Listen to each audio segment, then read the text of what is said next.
Padre, del Hijo y del Espíritu Santo. Amén. Queridos hermanos, quiero hoy hablarles un poco de Santa Mónica. Santa Mónica, viuda, madre de Santo Agustín. Santa Mónica vivió entre 332 y 387 en África del Norte. Mujer extraordinaria en piedad, en virtudes, en prudencia, en fortaleza, en ejemplo, que Santa Mónica puede ayudar a muchas madres hoy que están en problemas, dificultades, sea matrimoniales, sea con los hijos, y también a viudas, porque fue madre, fue esposa, fue viuda. Santa Mónica nació, dijimos, en el año 332 en la ciudad de Tagaste, África del Norte, perteneciente a la antigua Numidia, que corresponde al país que se llama hoy Argelia. En dicha ciudad habitaban cristianos, católicos claro, paganos, católicos y maniqueos. Maniqueos era una secta tremenda, falsa, pero usurpaba el título de cristiano, manipulaba la Biblia, modificaba toda la fe cristiana, igual que los testigos de Jehová de hoy, por ejemplo. Gracias a su madre Facunda, Mónica pudo crecer en el santo temor de Dios, pues el ambiente de su hogar era tradicionalmente cristiano y virtuoso. Hoy decir cristiano, muchos piensan que es protestante. No, los cristianos son los cristianos de la Iglesia Universal, que se dice católica. Cristo quiso una Iglesia universal, cristiano universal, en griego se dijo católica. Entonces decir cristiano, decir católico lo mismo. Y hoy llaman cristianos a unas pobres herejes perdidos de sectas que acaban de fundarse. Entonces Mónica vivió una familia tradicionalmente cristiana y virtuosa. Se encargó de su educación familiar a una sirvienta de arraigadas creencias católicas y de costumbres muy sanas y puras, la cual le exigía, sin transigencias ni cobardías, el exacto cumplimiento de la ley de Dios. Debido a ello, Mónica pudo conservar intacta la bella flor de la pureza y de la santidad. Ya desde niña le gustaba visitar a menudo a Jesús sacramentado en la iglesia, donde permanecía largos ratos entregada a la oración. Con frecuencia interrumpía sus juegos para dedicar unos momentos a la oración. Sus compañeras la vieron reiteradamente detrás de algún árbol en actitud orante. Siguiendo los ejemplos de su virtuosa madre, solía interrumpir el sueño y levantarse a medianoche para celebrar íntimos coloquios con Dios. Tenía convicciones cristianas y sabía el valor de la oración. El rigorismo y la exigencia de su sirvienta e instructora lograron de Mónica un intenso espíritu de penitencia, espíritu de sacrificio. Por él se privaba aún de tomar un sorbo de agua entre comidas. Sin embargo, la pobre niña cayó una vez en una tentacioncita de gula. Fue encargada de ir a buscar el vino que debía servirse en la comida. Pero por travesura de niña y por jugar una mala partida, la sirvienta mojó sus labios en el precioso líquido, el cual le gustó. Poco a poco fue aficionando al vino hasta que acabó por beber una taza entera. La sirvienta, que la había visto en esta acción, la reprendió ásperamente y la tildó de borrachina. Mónica se sonrojó al oír tal dicterio y determinó enmendarse para siempre. De ahí en adelante la niña se mostró más humilde y más mortificada. Vemos si la sirvienta, más bien la educadora, la profesora, digamos, no hubiera corregido a Mónica, Mónica hubiera terminado borracha. Quizás una mujer perdida.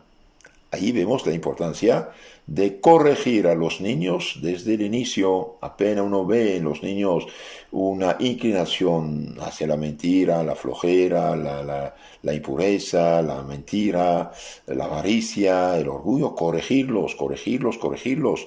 Y los educadores de los niños no deben ser las caricaturas hechas quizás por ateos, anticristianos o perdidos, sino que deben ser cristianos, deben ser católicos, deben ser los santos. De ahí la importancia de leer para los niños vida de santos. Esto ayuda muchísimo. Entonces Mónica fue para siempre corregida de esta inclinación a tomar. Desde muy temprana edad sintió vivo amor hacia los pobres, a quienes socorría en cuantas ocasiones podía. Les distribuía el pan que sobraba de las comidas y le gustaba lavarles los pies, según costumbre de la época. Mónica, aunque joven, se mostraba siempre digna y noble en su porte, dulce, amable en su rostro. En su estado de matrimonio supo conservar estas virtudes, a las que juntó una inalterable paciencia. Entonces, creció amable y dulce, y bien su dulzura, su amabilidad y su paciencia van a lograr para convertir a su esposo pagano. Llegada a la edad nubil, Mónica se casó con Patricio, varón distinguido y honrado de la misma ciudad de Tagaste, a cuyo consejo municipal pertenecía. Hombre de carácter irascible, enojón y pagano, no parecía el más indicado para unirse en matrimonio con Mónica, mujer sencilla, buena, piadosa y sobre todo arraigadamente cristiana. Pero el enlace se efectuó y sirvió sin duda para hacer ganar nuevos e innumerables méritos a la caritativa mujer, a la que no faltaron pruebas a causa de los frecuentes arrebatos de cólera del marido que tuvo que soportar, y también por los malos tratos de su suegra, pagana, y de tan mal carácter como su marido. Por añadidura, sus propias sirvientas le hicieron blanco de unas viles calumnias, de cuya falsedad todos se convencieron pronto, y ahí la suegra empezó a cambiar. Mónica toleraba pacientemente los arrebatos de aquel y las injurias de éstas. Esperaba ansiosa el día en que Dios iluminara la mente y el corazón de su esposo, a quien procuraba no agriar con réplicas ni contradicciones. Las vecinas que recibían golpes le decían: ¿usted cómo hace para no pelearse? Y Mónica contestaba: para pelearse hace falta ser dos. Cuando él está enojado yo me callo. No echo gasolina sobre el fuego. Y tenía razón. Entonces Mónica siguió una táctica conciliadora y con ella logró desarmar la cólera de Patricio, su esposo, cuyo corazón fue ganando paso a paso hasta que logró su completa conversión y pidió el bautismo. A estas virtudes unió Mónica una continua oración para obtener de Dios la gracia que tanto anhelaba. Sus oraciones fueron fablemente acogidas. Pero no fue esto solo, sino que además logró amansar, a cambiar, a ganarse a su suegra y rendirla a la evidencia de su virtud. Las mismas sirvientas se dejaron conquistar el corazón por la bondad de la santa. Y bien, queridos hermanos, San Francisco de Sales decía: con una cucharita de miel se pescan más moscas que una tonelada de hielo, de vinagre. Entonces, la bondad sí ayuda a conquistar las almas. Ahora hablemos de Agustín, su hijo. En medio de este piélago de tristeza y sin sabores, piélago es decir, mar de tristezas y sin sabores, Dios suavizó un tanto la vida de Mónica con el gozo de la maternidad. Su primer fruto fue Agustín, quien vino al mundo arrastrando en pos de sí un mar de lágrimas para su madre, la cual por 2 veces, por así decir, le dio a luz, una para el mundo, anegada en pecados y herejías, y otra para Dios y su iglesia. Tuvo después otros 2 hijos, Navigio y Perpetua, cuya santidad debía quedar eclipsada por la de su hermano mayor. como madre verdaderamente cristiana, infundió en todos ellos con su leche el nombre, el amor de Jesucristo, y de ellos obtuvo 3 hijos santos. Tan grande es la influencia de una madre santa, de una madre educada, de una madre que está empapada de la palabra de Dios y de la santidad. Precisamente a las oraciones y lágrimas de Mónica debemos la existencia de uno de los santos más excelsos y grandes que han brillado en la Iglesia y uno de los genios más esclarecidos de la humanidad, Santo Agustín. Día a día se esforzaba la piadosa madre en formar rectamente la conciencia de Agustín según las enseñanzas de Jesucristo, levantar su alma hacia Dios por medio de la sublimidad de las verdades cristianas. Esta educación dejó huellas indelebles en el corazón del Hijo, el cual más tarde, en medio de los extravíos, experimentaba un gran vacío cuando, entregado a la lectura, no veía nada de Jesucristo en los libros. Mas hay que en las nacientes ardorosas pasiones del niño ejercerán mayor influencia los perniciosos ejemplos de su padre que los santos esfuerzos de su madre y las correcciones de sus primeros maestros. Bien, va a crecer, por desgracia, inclinado al mal, y su padre pagano todavía no va a ayudarlo. Dios había dotado a Agustín de un corazón apasionado y de una inteligencia extraordinaria. Patricio, su padre, cifraba en él las más halagüeñas esperanzas, soñaba únicamente en la gloria que el talento y el saber de su hijo le proporcionarían ante los hombres. Determinó pues que su hijo saliese de los estrechos horizontes de su pueblo y se trasladase a Maudaura, ciudad romana también de África, donde hallaría más hábiles maestros. No es para comprender la pena que sentiría el corazón de Mónica en esta primera salida, ni las preocupaciones y temores que amontonaría en su mente. Los nuevos maestros de Agustín eran paganos. La asidua lectura de los autores gentiles, es decir, paganos, con todas sus fábulas y escandalosas leyendas, fueron el ordinario alimento de su juvenil ardor para formarse en la elocuencia y la elegancia del estilo. Esta enseñanza carecía de freno para detener los avances impetuosos de las pasiones juveniles de aquel corazón apasionado y solo ante los problemas de la vida. Triste educación que levantará las más vivas protestas en el alma de Agustín, pero después de haber producido en ella los más perniciosos efectos. Cada vez que Agustín regresaba al hogar paterno, su conducta clavaba un puñal en el alma de su madre, despedazada al darse cuenta de los progresos del mal en el alma de su querido hijo. Ahora hablemos de la cristiana muerte de Patricio, del esposo. Agustín va a Cartago, ciudad más grande, a continuar sus estudios. Su inteligencia es un foco de luz, pero su corazón un hervidero de pasiones. Esta salida costó muchas lágrimas a su madre, pues temía con razón por la vida espiritual de su hijo a causa del corrompido ambiente que se respiraba en dicha ciudad.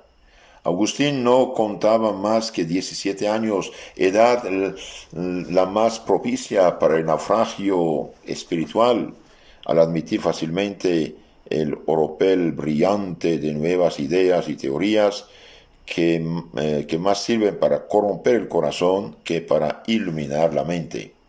No es pues extraño que este hijo fogoso, lleno de ímpetu, perdiera la fe y la pureza en su continuo trato con los herejes maniqueos. Entonces Agustín va a perderse por completo en la moral y en la fe, y bien va a adherir a la teoría de los herejes maniqueos. Manes fue un hereje que fundó una secta que tuvo mucho éxito, de hecho, en estos años 300 a 400.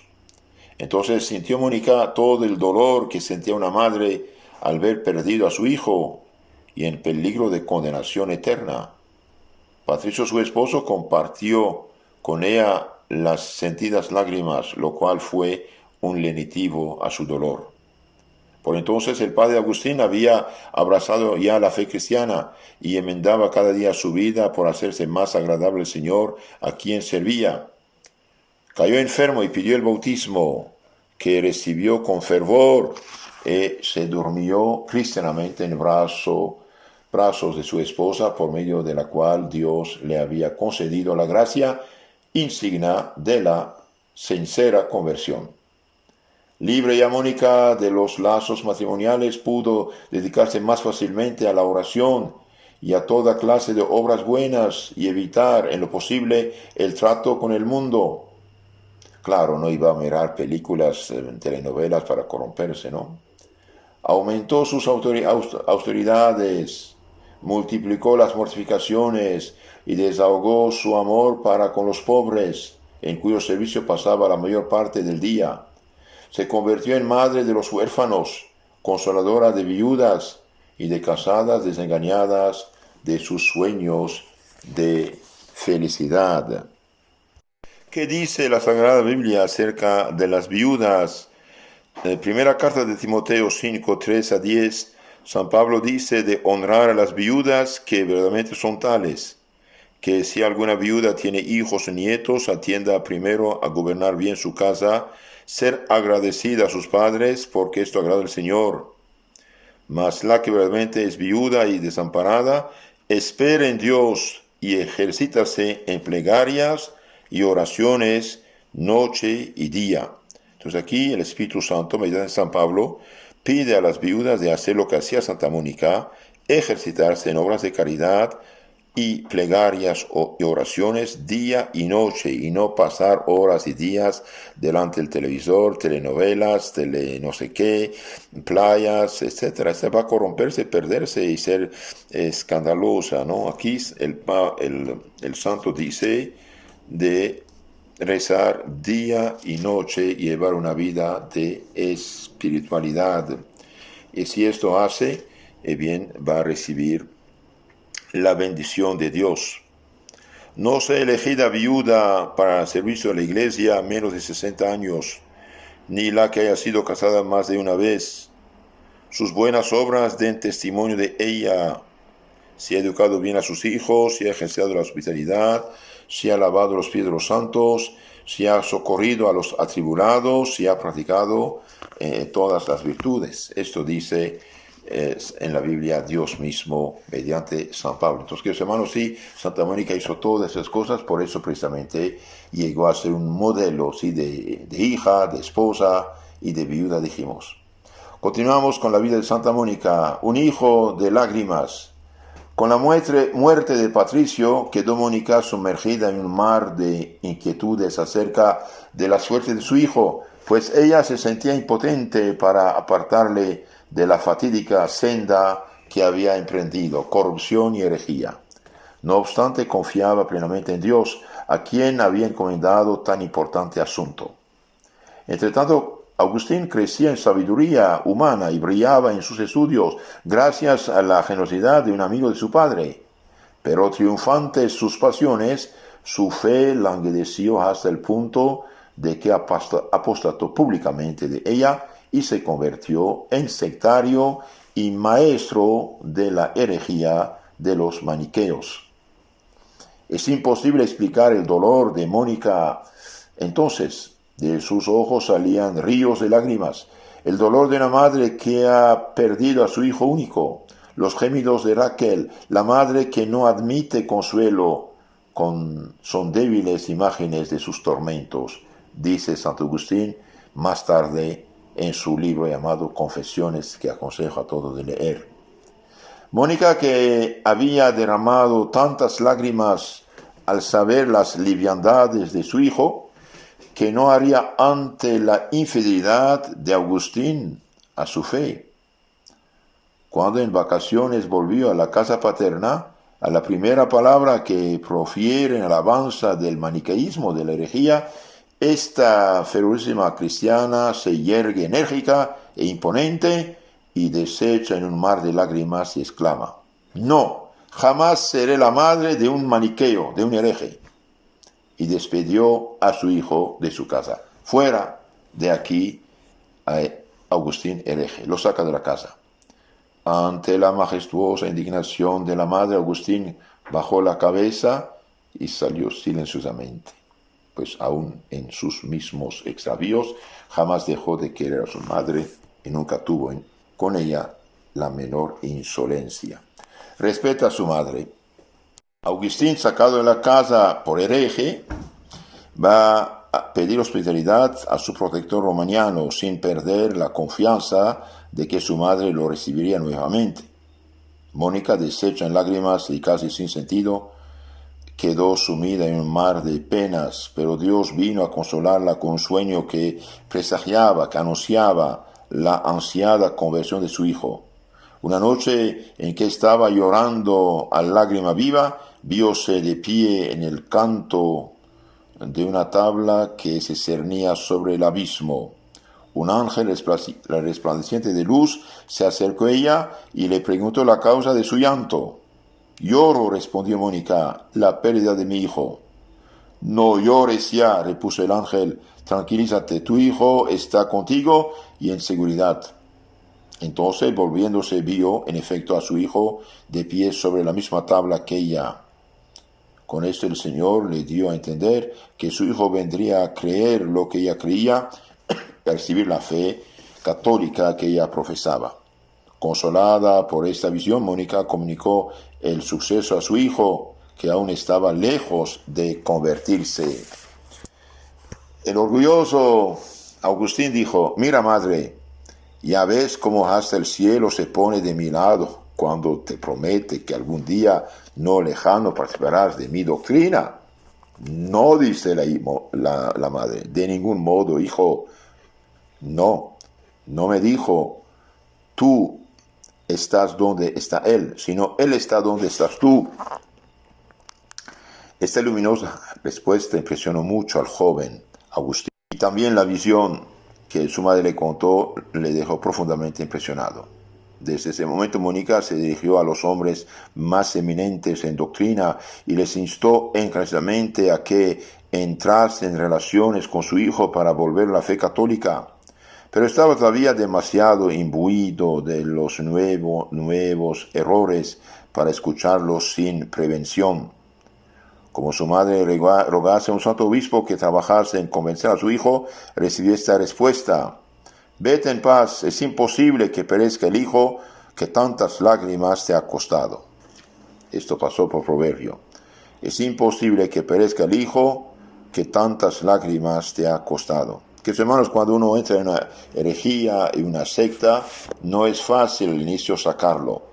Cuando empieza es fácil, pero cuando ya se empapó totalmente es mucho más complicado. Por eso no recibir a esta gente en sus casas, no ir a sus templos, no recibirles, es que va a hablarte de Biblia. La Biblia es un anzuelo de Satanás en sus manos, porque va a dar un sentido totalmente torcido para que la gente se pierda. Continuamos con la huida de Agustín. Se acercaba el día en que se cumplirían estas proféticas palabras. Mónica, por su parte, no se cansara de poner en práctica cuanto favorezca su rápido cumplimiento. Proyecta Agustín salir de Cartago, donde explica retórica, y dirigirse a Roma para dar a conocer su extraordinario talento y tener discípulos más dóciles y más ricos. ¿Cómo hacer conocer este proyecto a su madre, que no le pierde de vista? ¿Y cómo ausentarse sin que ella lo note? Finge Agustín un paseo por la costa y se embarca secretamente. Al darse cuenta Mónica del engaño, la embarcación desaparecía en el horizonte. Agustín enfermó gravemente en Roma, pero sanó gracias a las oraciones que dirigía por él al cielo aquella Santa Madre, abandonada y sola en tierra africana. En la primera ocasión que tuvo Mónica, embarcóse atraída por aquel poderoso imán que era su hijo. furiosa tempestad se desencadena, diríase que las potestades infernales luchan en defensa de Agustín hereje, segundando la borrasca. Los marinos palidecen de terror en medio de las enfurecidas olas. Mónica los alienta y toma el remo de uno de ellos. No puede perecer la embarcación, en ella radica la salvación de su hijo. Habrá quien, cerrando los ojos ante este heroico proceder, ensalce con un acto de intrépida valentía el de César ayudando, animando al marinero. Que lejos está de igualar aquel gesto, hija de la ambición y del orgullo, la de una madre, mujer, remando para ir en socorro del alma de su hijo, que se halla en gravísimo peligro de perdición eterna. Finalmente, las oraciones, limosnas, sacrificios, ayunos de Mónica van a lograr poco a poco la conversión de Agustín. Dijimos que Agustín es súper inteligente en lo natural, pero perdió la fe por la corrupción y el orgullo. Entonces un día tenía preguntas acerca de su secta y no podían contestarle. Vino un disque obispo de la secta a hacer una discusión con un apologista católico y el católico hizo tantas preguntas que el otro ya no pudo contestar y Agustín había empezado ya a desanimarse de la secta, pero estaba todavía muy lejos de regresar a la fe católica. Se dice que no es de aquí ni de allá, dicen. Entonces Mónica llegó por fin a Roma, pero su hijo acababa de salir para Milán, capital imperial en ese momento. Partió inmediatamente la santa en su seguimiento y logró alcanzarle en Milán. Accedió Dios, por fin, a tan prolongadas y meritorias súplicas. Diríase que si el Señor ha diferido por tan largo tiempo la concesión de la gracia, ha sido para otorgar muchísimo más de lo pedido. Amenazarán para ella días más dichosos, pues serán días de resurrección y de gloria. Agustín sentía amansarse sus luchas internas en el último trato con Ambrosio, obispo de Milán. Las palabras del santo doctor desvanecían todas sus dudas. Lentamente iban abriéndose sus ojos a la fe hasta que, con claridad meridiana, manifestóle el cielo su voluntad por una voz misteriosa que sin cesar le repetía: tolle lege, toma y lea. Abrió las epístolas de San Pablo y leyó, y cayó como el apóstol vencido por el amor de Jesucristo. Poco tiempo después recibió el bautismo de manos del obispo de Milán, San Ambrosio. Salió de las aguas bautismales completamente transfigurado, dispuesto a ser santo, porque Agustín, cuando iban a bautizarlo chiquito, se enfermó, difirieron y después nunca más fue bautizado. Entonces San Ambrosio va a bautizarlo y apenas bautizado, el nuevo bautizado, y bien totalmente el bautismo purifica de todo pecado, y bien está dispuesto a ser santo. La vocación religiosa fue la gracia principal de su bautismo. Inicióle en el nuevo género de vida Simpliciano, santo y sabio religioso de Milán. Ni un solo instante desmereció Agustín las enseñanzas de su maestro, las cuales puso inmediatamente en práctica. Resolvióse a volver al África para vender su patrimonio, dio una parte a los indigentes y reservó otra parte para la fundación de un monasterio semillero fecundo del monacato africano, de los monjes de África. A este fin se encaminó a Ostia, Italia, donde pensaba embarcarse en compañía de su madre y de algunos amigos. Pero Mónica había ya terminado su obra, su hijo estaba convertido, podía repetir a Dios con el salmista: conforme a la multitud de los dolores de mi corazón, tus consuelos alegraron mi alma. Salmo 93, 19. Sant'Ambrosio, dijimos, fue instrumento de Dios para convertir a Agustín. Cuando uno está en discusión con un hereje, tiene muchas dudas, está muy intoxicado, hace falta paciencia, oración, dulzura. y también conocimiento para desbaratar las mentiras, los sofismas, las críticas injustas que hacen contra la Iglesia. Ahora veamos la última etapa de la vida de Santa Mónica, su muerte. Un bellísimo cuadro tierno como un idilio inmortalizado por el arte nos muestra a la santa sentada con su hijo a la orilla del mar. Fijos los ojos y el corazón en la inmensidad de los cielos, Mónica penetra con su vista toda la creación, la tierra, el mar, los astros, pero todo le parece pasajero. Bucea más alto y llega a la región del mar eterno, del amor eterno. Aquí en la posesión de Dios encuentra la dicha cuya posesión es capaz de arrebatarla en éxtasis. Y suspirando abate su vuelo hacia este melancólico valle de lágrimas.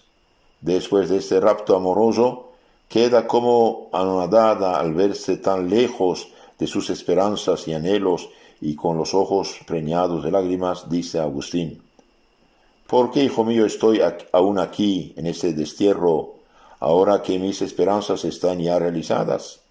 Solo por una cosa deseaba vivir, por verte cristiano y católico. Y no solo se me ha concedido esto, sino que te veo despreciar la felicidad terrena para consagrarte del todo a Dios. ¿Qué hago pues ya en este mundo? En efecto, no le faltaba a Mónica más que emprender el vuelo hacia las eternas mansiones del paraíso. En otra ocasión, aprovechando la ausencia de Agustín, habló con gran ardor del desprecio de la vida presente y de la dicha de morir para unirse con Dios. Y como Alipio, Navigio y otros amigos de Agustín le preguntasen si no tendría cierta aprensión de morir lejos de la patria, les respondió Mónica: nunca se está lejos de Dios, y no hay que temer que el día del juicio tenga dificultad en reunir mis cenizas y resucitarme de entre los muertos. Era esta una altísima gracia del cielo, pues hasta entonces había deseado ardentemente, como asegura Agustín, ser enterrada en su país natal al lado de Patricio, su esposa, en el sepulcro de la misma que se había constituido.